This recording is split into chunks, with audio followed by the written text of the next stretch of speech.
From drawing 18.7 million viewers in 1992, the single biggest audience for a British sitcom episode, to struggling to pull in barely 500,000 people during a 2015 animated reboot, from a $250 million global box office smash in 1997 to being ridiculed online as nothing more than boomer humor and a meme, from being broadcast in 245 countries by 1995, making him one of Britain's most famous cultural exports, to quietly fading into irrelevance, overshadowed by the very internet that once kept him alive. Putting him in, I always imagined him as a 9-year-old boy. This is the bizarre and oddly satisfying downfall of Mr. Bean, a character who conquered the world without saying a word, only to be buried in silence.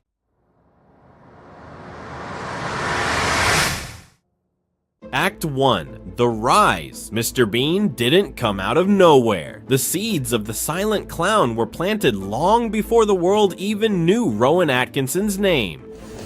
Good morning. Name, please? Bean. Back in the late 1970s, Atkinson was still a student at Oxford University, performing sketch comedy for small audiences. It was here at the Edinburgh Fringe Festival in 1979 that the earliest version of Mr. Bean made his first appearance. A bumbling, socially awkward man who could get a laugh without uttering a single line, inspired by the physical comedy of Jacques Tati's Monsieur Hulot and the silent traditions of Buster Keaton and Charlie Chaplin. Atkinson knew he had created something universal when the official pilot of Mr. Your Bean aired on ITV on January 1st, 1990. It drew 13.8 million viewers, an extraordinary number for British television. Critics were immediately struck by how different it felt. A sitcom that didn't rely on witty dialogue, just awkward situations, exaggerated facial expressions, and perfectly timed physical gags. By the end of that same year, the show had already won an International Emmy Award for Popular Arts. The format was simple, but genius. Episodes were short, rarely more than 25 minutes. There was no language barrier, which made it instantly exportable to global audiences.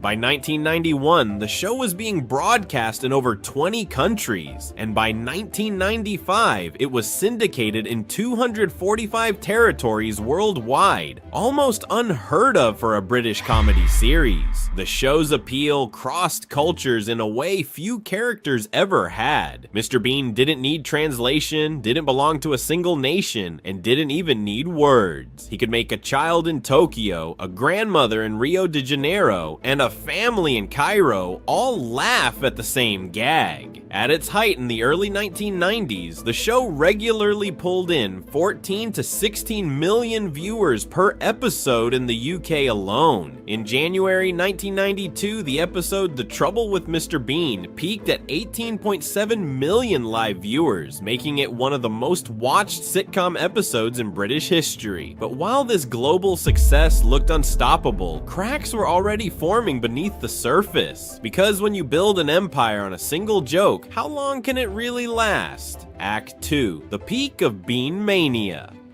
Has anyone ever told you that you're the absolute spitting image of that Mr. Bean? By the early 1990s, Mr. Bean was no longer just a quirky British sitcom. He was a cultural juggernaut. Between 1990 and 1995, only 15 live-action episodes were produced, yet their reach was extraordinary. Where most sitcoms needed seasons of dialogue to connect with audiences, Mr. Bean needed only a raised eyebrow or a muffled grunt. That simplicity turned him into Britain's most powerful export since the Beatles. The numbers were staggering. Each episode pulled in an average of 14 to 16 million UK viewers. But The Trouble with Mr. Bean, which aired on January 1st, 1992, reached 18.7 million live viewers, beating even the BBC's New Year's programming. To put that into perspective, that's nearly 1/3 1/3 of the entire UK population at the time. But Bean's domination wasn't limited to Britain. By 1995, the show had been sold to 245 territories worldwide, making it one of the most widely distributed television comedies in history. It was estimated that more than 100 million people watched Mr. Bean regularly, with entire families gathering in living rooms from South America to Asia. In China, it became one of the first Western comedies broadcast widely on state TV, where its lack of dialogue made it accessible to non-English speakers. The brand expanded rapidly. VHS tapes of Mr. Bean episodes sold millions of copies, regularly topping the UK home video charts. In 1993, Rowan Atkinson reprised the character for a comic relief sketch alongside Tony Robinson's Baldric, cementing Bean as a British pop culture icon.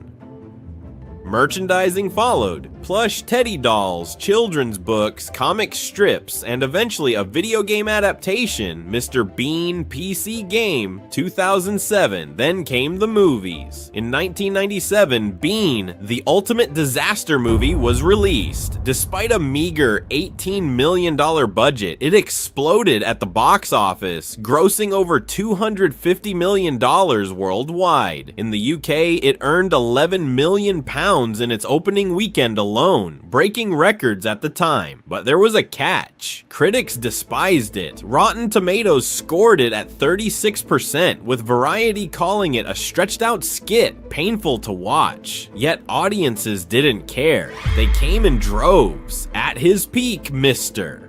Bean was so beloved that he was chosen to represent Britain at the 2012 London Olympics opening ceremony, where Rowan Atkinson performed in front of 900 million live viewers worldwide, playing Bean one last time at global scale. It seemed nothing could stop him, but as history has proven, the higher the pedestal, the harder the fall, and Mr. Bean's pedestal was already shaking. Act 3, the beginning of the downfall.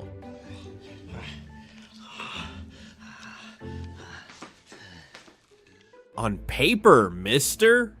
Bean's empire looked untouchable. By the mid-1990s, the show was airing in nearly every country on Earth, and Rowan Atkinson was a household name even in places where few had heard of Shakespeare or the Beatles. But behind the global laughter, cracks were already beginning to show. The first problem was overexposure. With only 15 live-action episodes produced between 1990 and 1995, broadcasters had no choice but to rerun them endlessly. By 1996, British audiences were reporting Bean fatigue.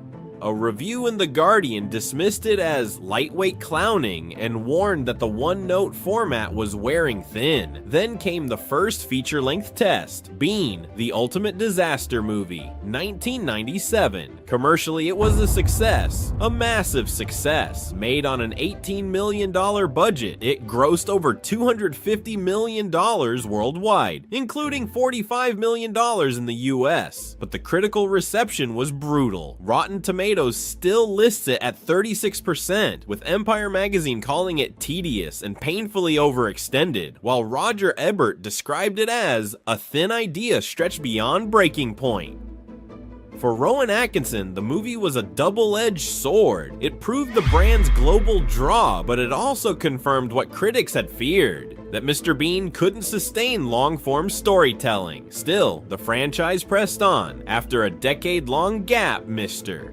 Bean's Holiday was released in 2007, marketed as Bean's final outing. It earned $232 million worldwide, which was impressive, but a decline from the first movie. Reviews were lukewarm. Rotten Tomatoes gave it 52%, with Variety writing that the film was predictable and stretched too thin. Meanwhile, the animated series tried to keep the brand alive. First launched in 2002 and running until 2004, it it was revived again in 2015, but this time the magic was gone. UK viewership plummeted. Episodes drew fewer than 500,000 live viewers compared to the 10 to 15 million who had tuned in during the 1990s. Fans criticized the cartoon as soulless and a cash grab, while The Independent wrote that the revival lacked the charm of the original. The irony was brutal. What had once made Bean universally beloved, his simplicity, now became his greatest weakness. Comedy itself had evolved. By the mid-2000s, audiences were gravitating towards shows like The Office, UK 2001, US 2005, which thrived on dialogue-driven cringe humor. Bean's silent slapstick began to look outdated, even childish, and as Rowan Atkinson himself admitted in a 2012 Telegraph interview, playing Bean had become exhausting and creatively limiting. For the first time, the man behind the clown acknowledged what audiences already sensed. The magic was fading. Act 4, The Collapse.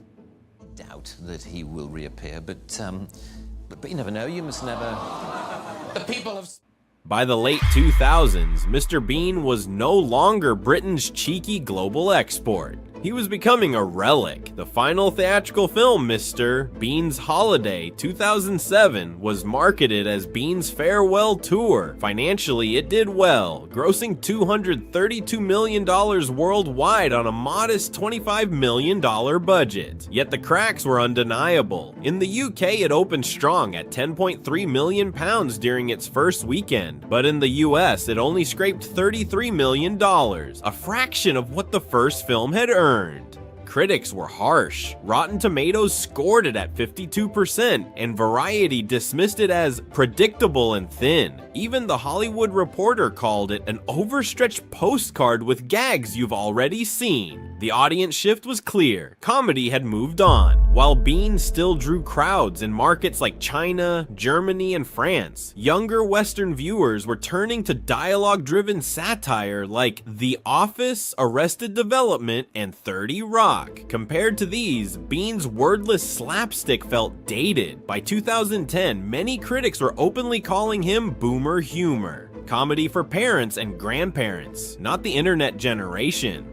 The attempted lifeline, the animated Mr. Bean series, only accelerated the decline. First launched in 2002 with 26 episodes, it briefly revived interest among children, but when it was rebooted in 2015, it was a disaster. In the UK, episodes drew fewer than 500,000 viewers, a collapse from the 14 to 18 million who tuned in during the 1990s. Reviews were scathing. The Independent wrote that the new series lacked the soul and timing of the original, while longtime fans complained online that Bean without Rowan Atkinson was hollow and corporate. Even Atkinson himself seemed done. In a 2012 Telegraph interview, he admitted that playing Bean is exhausting and it feels like something suited to a younger man. By 2015, he publicly stated he was retiring the character. For a man who had once performed in front of 900 million global viewers at the London 2012 Olympics opening ceremony, this was a stunning admission. What had been his crown jewel was now his creative prison. Merchandising collapsed too. The once best-selling Teddy dolls, VHS tapes, and branded products were quietly discontinued in the 2010s. Google Trends data shows interest in Mr. Bean peaking in 2007, then steadily declining after 2015. By 2020, Bean was no longer a cultural force, just nostalgia. From peak sitcom viewership of 18.7 million in 1992 to 500,000 cartoon viewers in 2015. From 250 million box office smashes to memes passed around on Twitter and WhatsApp, Mr. Bean had gone from international superstar to internet relic. Act 5. The current state and legacy today. More than 3 decades after his first awkward stumble onto British television, Mr. Bean is a strange paradox. He is everywhere and yet nowhere.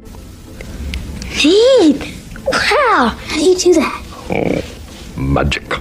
On one hand, the numbers suggest immortality. The official Mr. Bean YouTube channel, launched in 2008, has exploded into one of the platform's largest comedy archives. As of 2023, it boasts more than 30 million subscribers and over 11 billion total views, making it one of the most successful TV to YouTube migrations in history. Clips of Bean struggling with Christmas turkeys or exams routinely rack up tens of millions of views, shared not by diehard fans, but by algorithms feeding nostalgia to new generations. And yet, outside the endless recycling of old episodes, the franchise is stagnant. The last major revival attempt, the 2015 reboot of the animated series, ended quietly with little fanfare. In the UK, episodes often drew fewer than 500,000 viewers, compared to the 18.7 million peak in 1992. Globally, the show was sold to broadcasters, but never sparked significant cultural buzz. Unlike The Simpsons or South Park, Bean's cartoon failed to reinvent itself for modern times. Rowan Atkinson himself has repeatedly confirmed his distance from the character. In a 2012 Telegraph interview, he admitted Bean was exhausting and creatively limiting. In 2015, he told Radio Times that the character was largely retired, describing Bean as a young man's game. In 2021, he reinforced that view, saying he didn't enjoy performing Bean anymore, though he would never rule out using the character again in animation. Meanwhile, Atkinson's own career moved on. He fronted 3 Johnny English spy parody films, 2003, 2011, 2018,